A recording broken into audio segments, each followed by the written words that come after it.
Welcome back to the Daily Drum on WHUR and Sirius XM Channel 141. This is the Insight segment.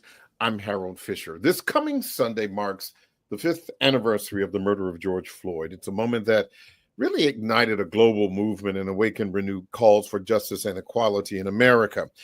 Now, as we reflect on that tragic day and the subsequent actions that followed, we sit down this evening with the NAACP to talk about the progress and what remains to be done to ensure Black life is valued, respected, and protected. My guest tonight is Keisha Bross, NAACP Director of Opportunity, Race, and Justice. Thank you so much for joining the conversation, and I appreciate your time.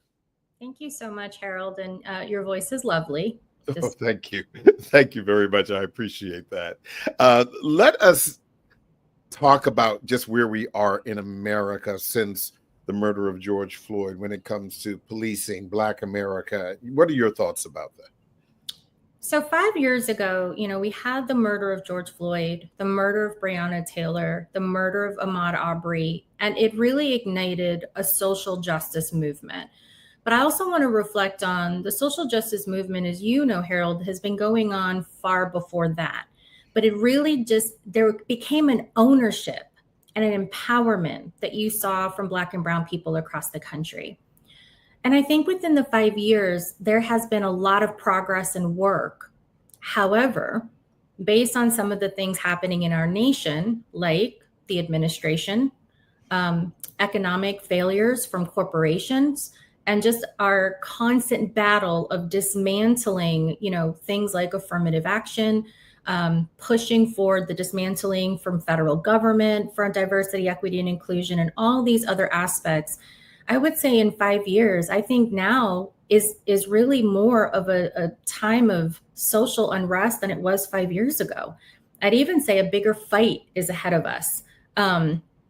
And justice is needed now in order to have equity and opportunity for Black people. It's interesting. Just last week here in D.C., Mark Morial, the head of the Urban League, they had a legislative meeting.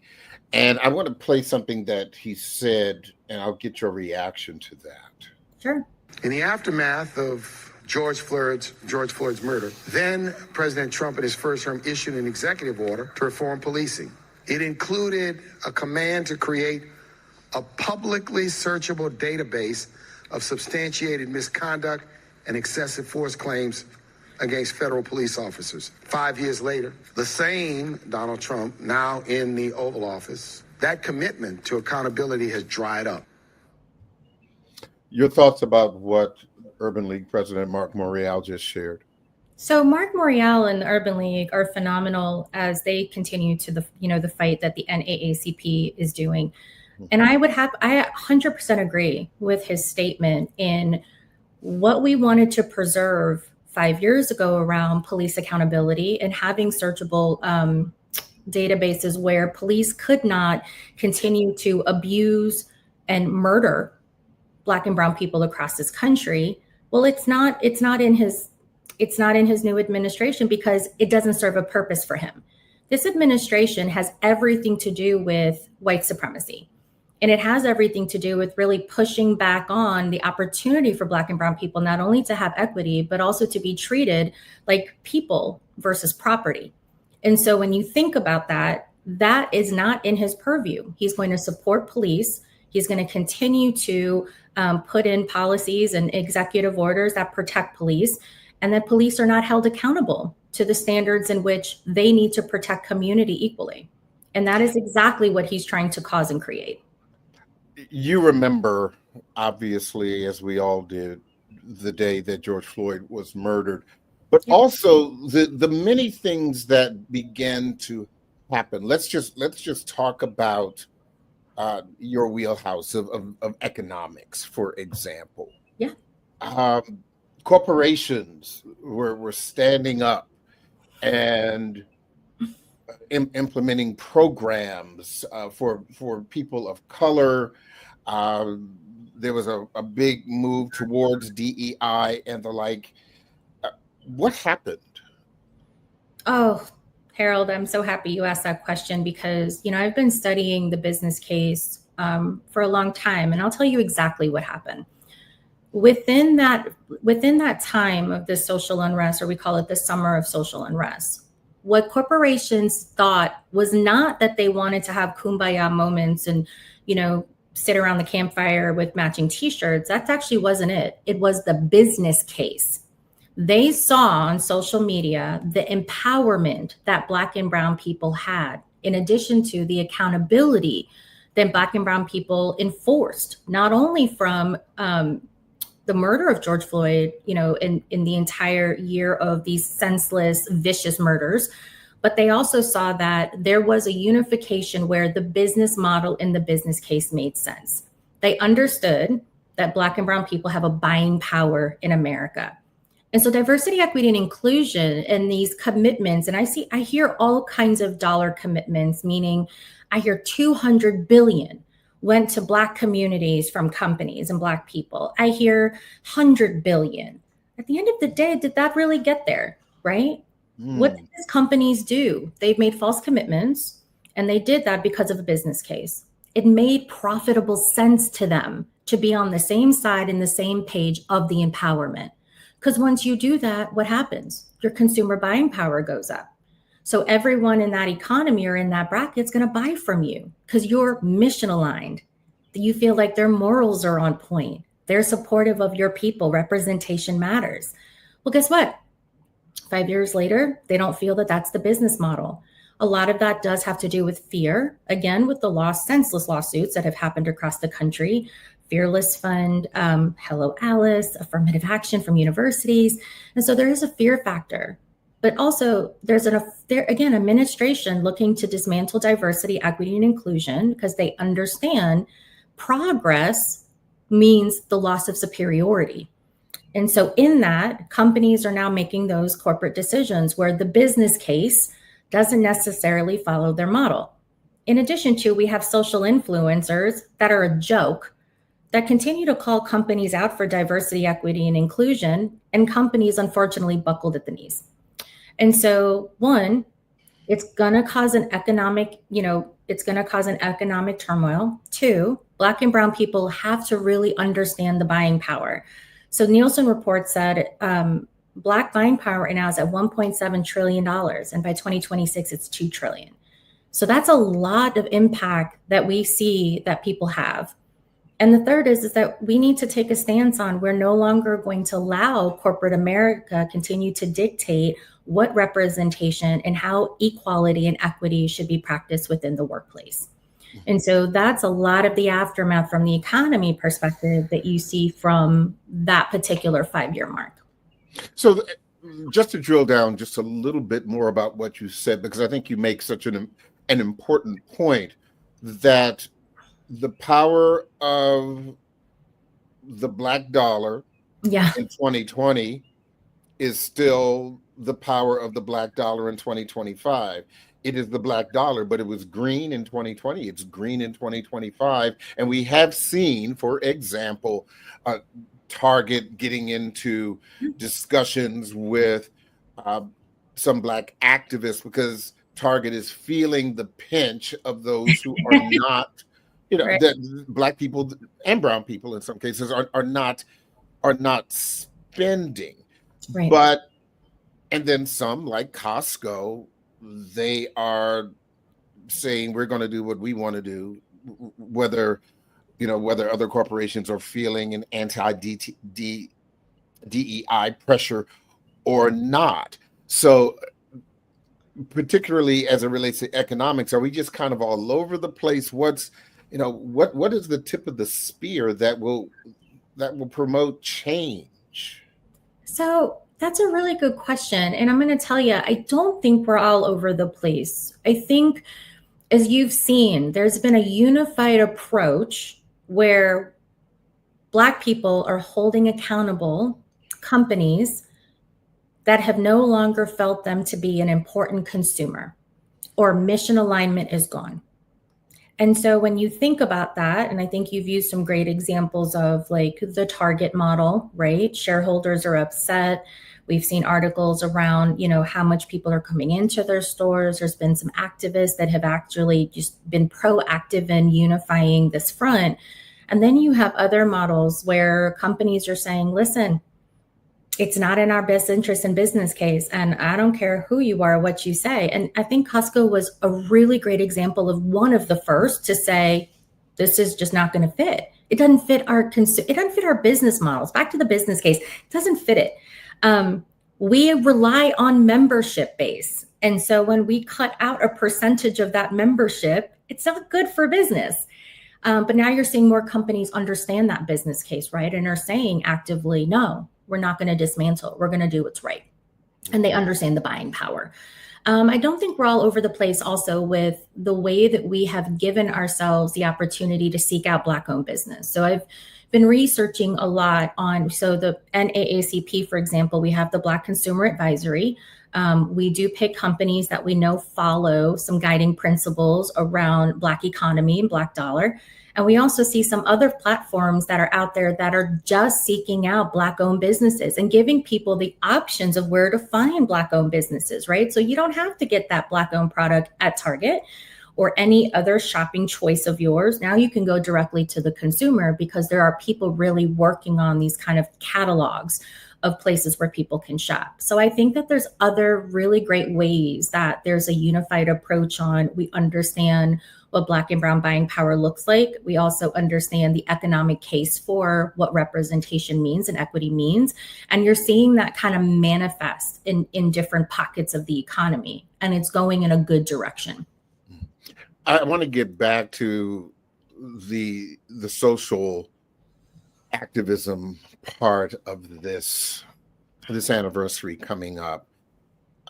I'm sure you've heard, for example, that Georgia Congresswoman Marjorie Taylor Greene has called for President Trump to pardon Derek Chauvin for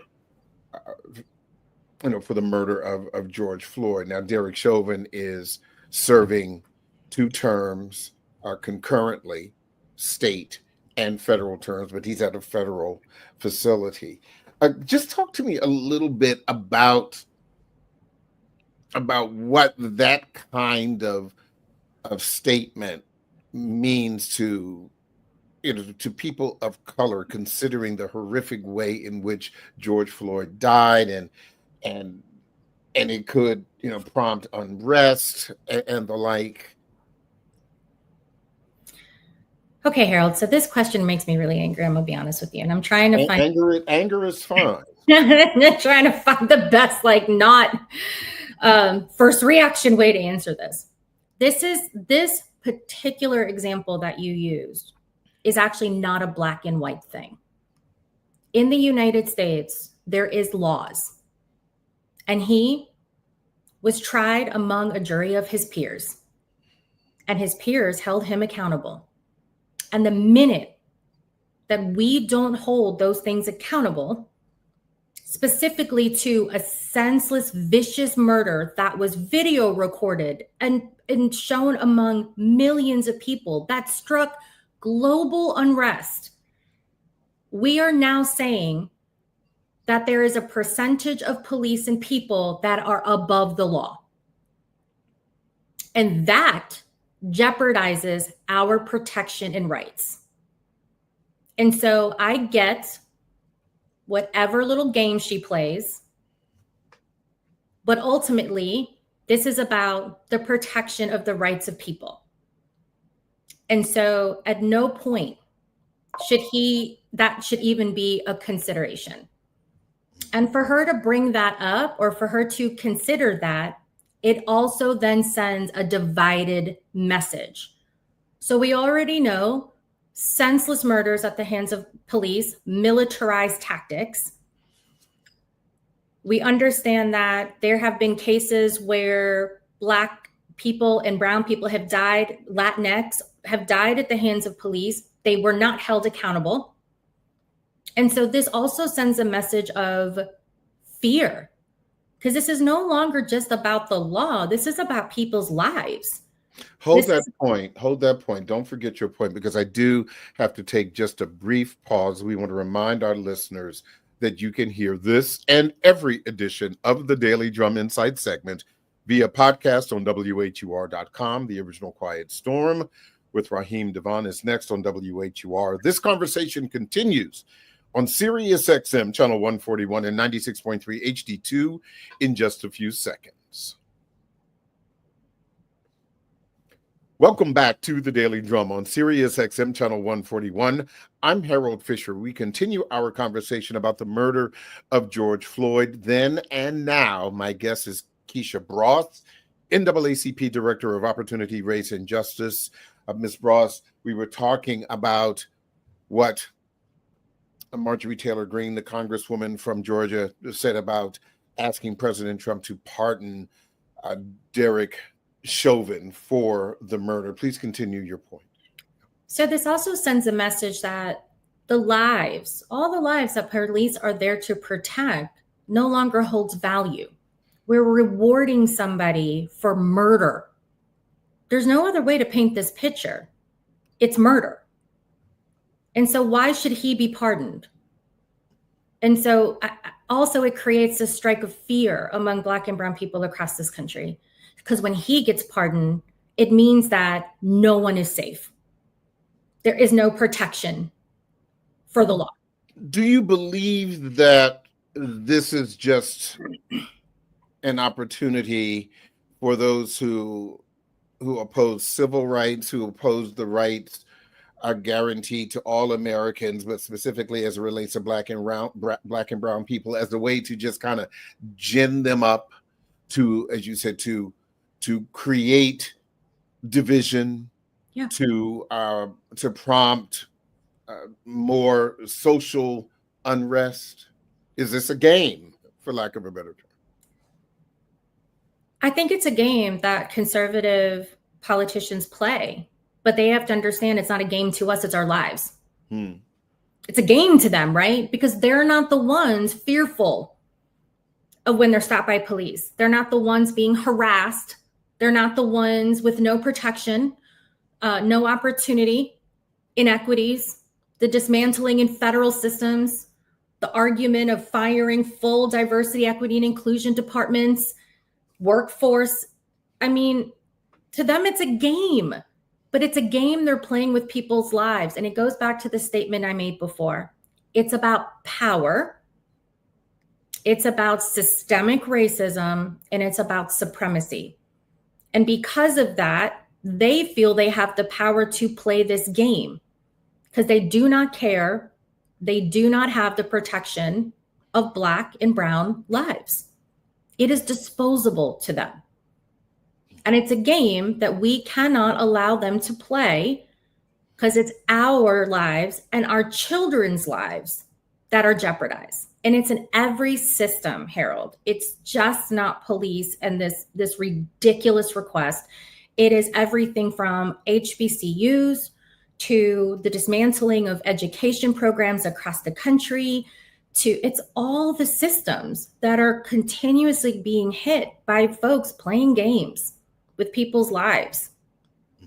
Let me ask you this. After the murder of George Floyd, what do you believe was the key watershed moment, or what were the moments for you? Was it the protest? Was it the conviction of Derek Chauvin? Was it the international outcry? What struck you the most during that time? So I'll also say with George Floyd, I know we're on the 5th anniversary, but during that time, I actually live in Louisville. I worked nationally at the NAACP, but fell in love with a Louisville man, and I'm here. And during that time, we'll have to bring you back for that conversation. Yeah, I know. He, HBCU graduate in Louisville, born and bred, and there you go. It's just a little bit different. I grew up in New York. Let's put that in perspective, right? And so, little bit different. A little bit of culture shock there, I'm sure. Culture shock. Also, what city means. Like my city's like New York, and his city's like 5 miles long. Right. Yeah. So, during that time when George Floyd was happening, we in the community here were dealing with Breonna Taylor. Mm-hmm.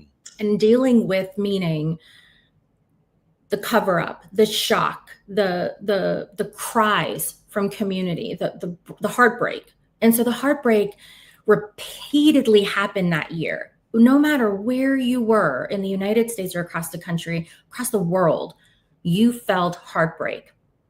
And I think there were several key moments in this. The first is Black and brown people took back to the streets and activism, joint activism across the country, not because of their need just to hear their cries, which they deserve. They deserve every platform and right, no matter where it is, whether it's kneeling at a football game, whether it's taking to the streets, whether it's fighting in Congress or Senate or any of those places.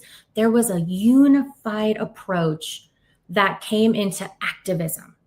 And activism was happening everywhere. And it was beautiful.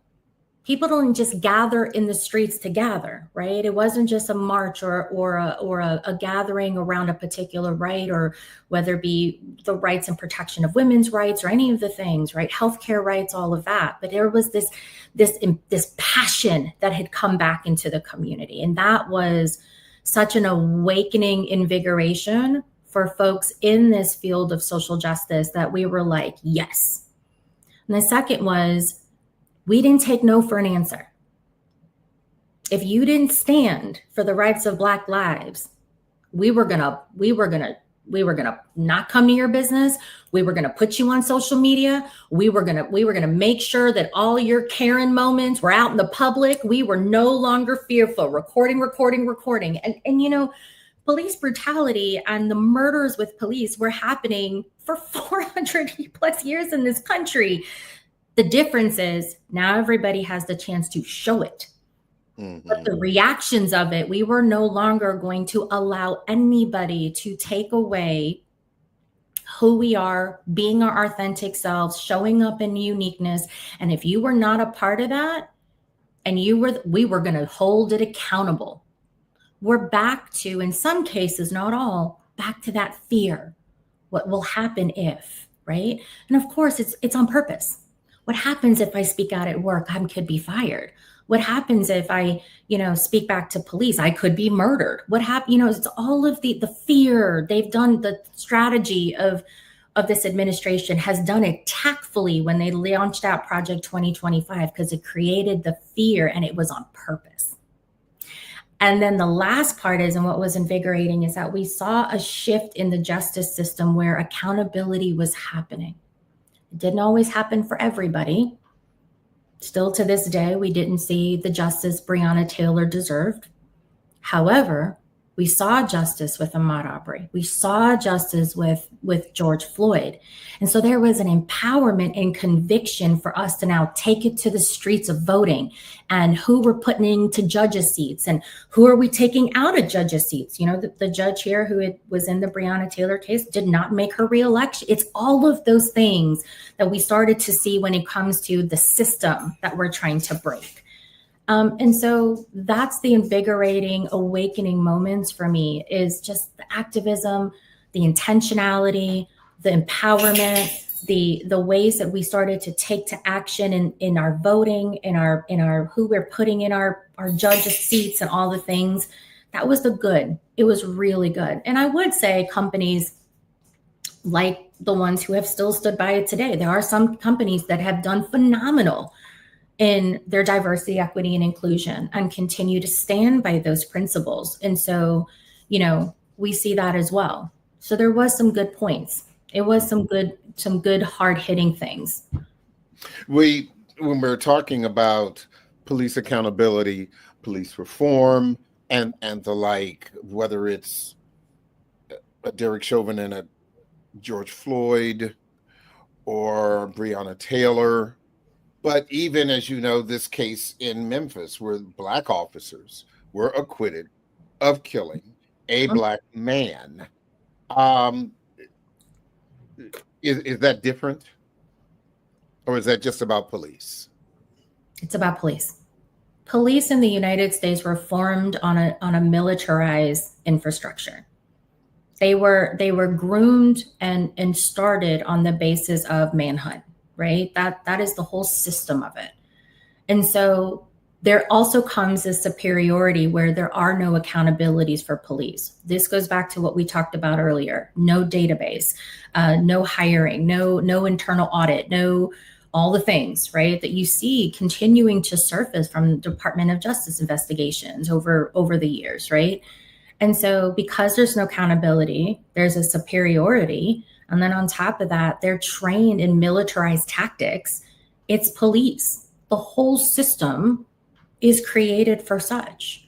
And so it's hard to dismantle and break that system. And no matter who you are that goes into that system, you're going to probably be met with the same opportunities of superiority and militarized tactics. So I do think that there's a system itself that needs to really be looked at differently. I think that as we continue to increase police in budgets across the country, we're not increasing responses that community needs or mental health response or community-based outcomes. What we're continuing to do is to put folks in uniform that have authority to use their force however they feel necessary and not be held accountable to it. And then when you are held accountable, guess what? You'll just go to the force 2 doors down because there's no database of anything that you've ever done wrong. And so the system itself, Harold, is extremely discriminatory. And I don't think that it's color-based. Americans are notoriously have notoriously short memories, and I think that can be applied to corporate America as it relates to George Floyd. We could, talk about people forgetting the horrors of 9/11. I mean, there's so many watershed moments in recent American history where, as time goes on, people have a tendency to forget. With that said, how do you believe that this anniversary should be commemorated on Sunday? So let me take a step back because I want to also touch on what you said. I love the question, and here's why. You said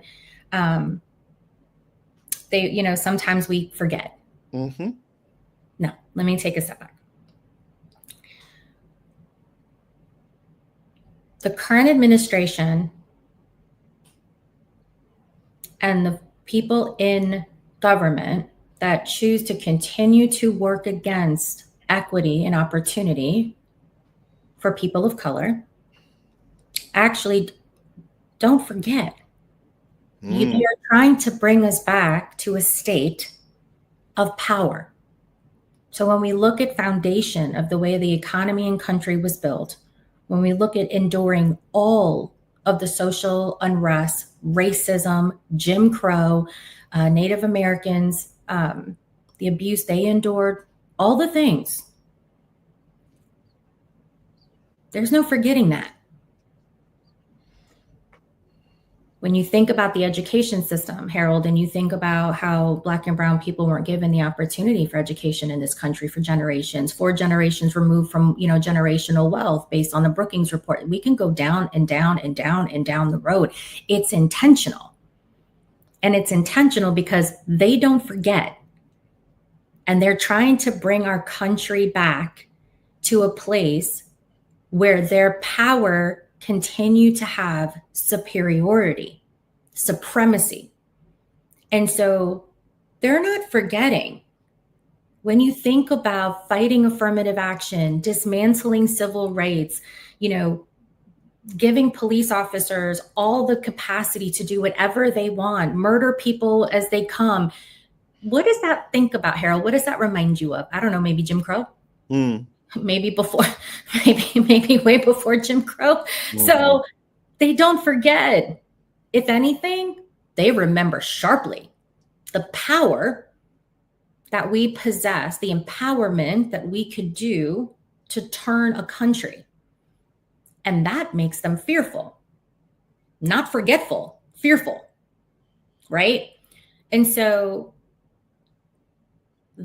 that's kind of what I want to lead into in the 5th anniversary of George Floyd. So there were some really great, really awakening, great moments of progress within the outcomes of that. And that meant, again, like taking to the streets, activism, putting, looking at voting and all the things that were really like impactful. But we cannot revert back to a state of fear, and we cannot revert back to a state of weariness. Now is the time to fight. If ever, I said, 5 years, time to fight, the fight is here. It's no longer, this administration only has another. No. That administration has also built their line of who comes next and who comes next and who comes next. Again, we saw that in Project 2025. They handed us a book and said, here you go. All the things we're going to do. Why are we shocked? Like, there's no shock here. I'm not shocked. Are you shocked, Harold? No, because they told us what they're going to do. Here's the book. And so the only thing I can say that matters in the 5th anniversary is voting. Just because you felt like, not voting is voting, please go out and vote. And we need to also figure out how to really unify and activate for state politics, city politics, your house, right? All of those things matter. So one is 5th year anniversary, please go out and vote and change the dynamics. The second is continue to use your Black dollar for Black economy. The third is the fight is not over when it comes to justice. So when you see your politicians making choices like pardoning a murderer, you have the right to be heard.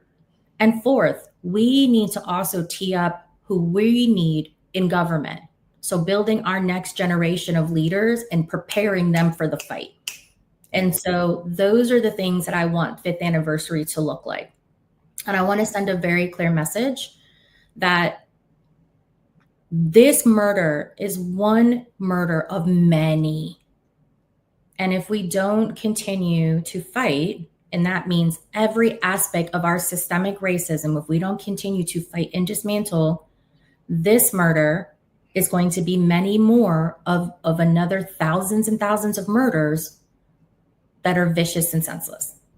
So when I say that Americans have short memories, and this is what I mean, your job is to remember. My job is to remember. Yeah. But for those people whose jobs it is not to remember, and let me give you an even more expansive context.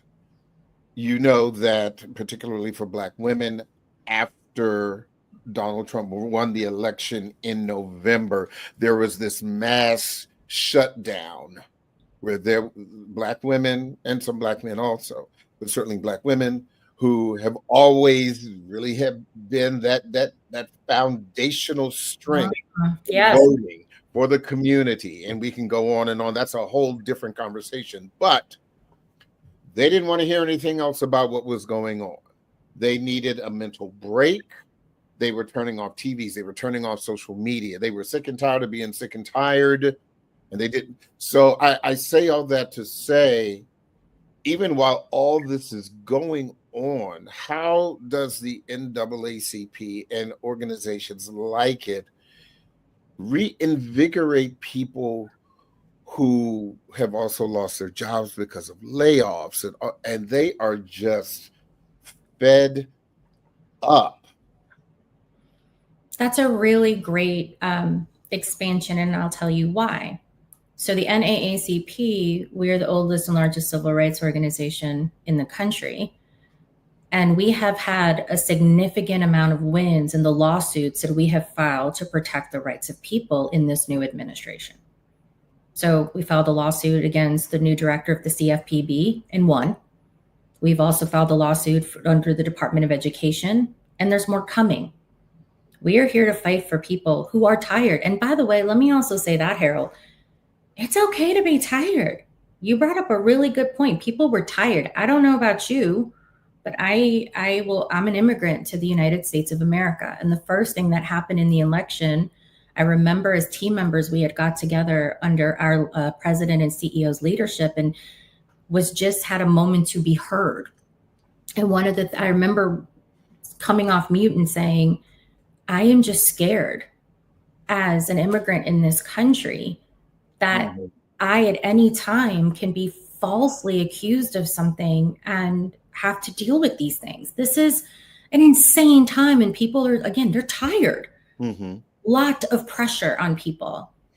But that is why it's so important that even if you can't fight the fight today, there's many ways that you can be involved with the NAACP, right? Look at the Black Consumer Advisory, sign up for our emails and pledges so then you can get real-time information. Think about the way that you volunteer. We have volunteers across the country, 48 out of the 48 states, out of how many HBCUs as well across the country. We're on college campuses. How do you get involved with volunteerism? Where are you the most best positioned for that?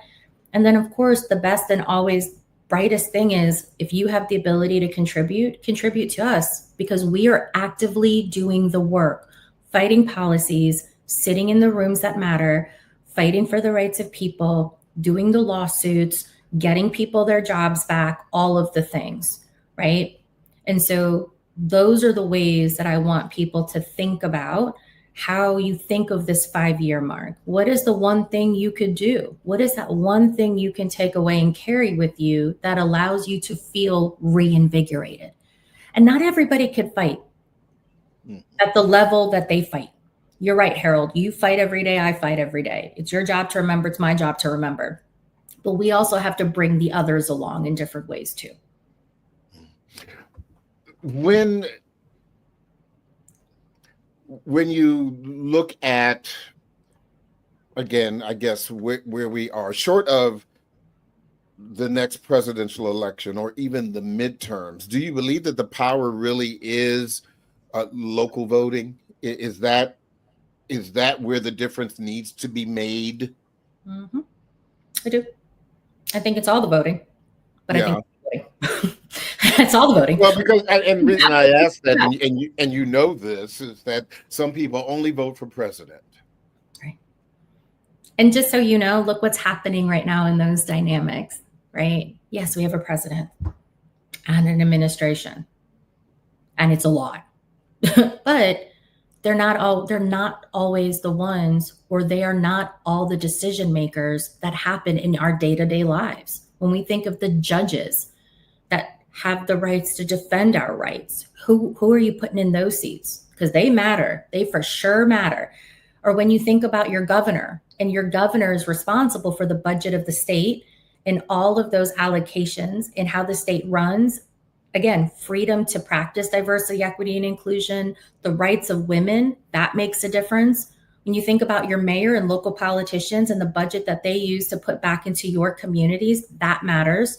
When you think about who is representing your state and fighting for rights, you think about Wes Moore, and you think about, some of these other folks that are on, like Cory Booker, they're on the fight, they're fighting, right? And they're going to do whatever they can. And so again, those elections matter more, actually.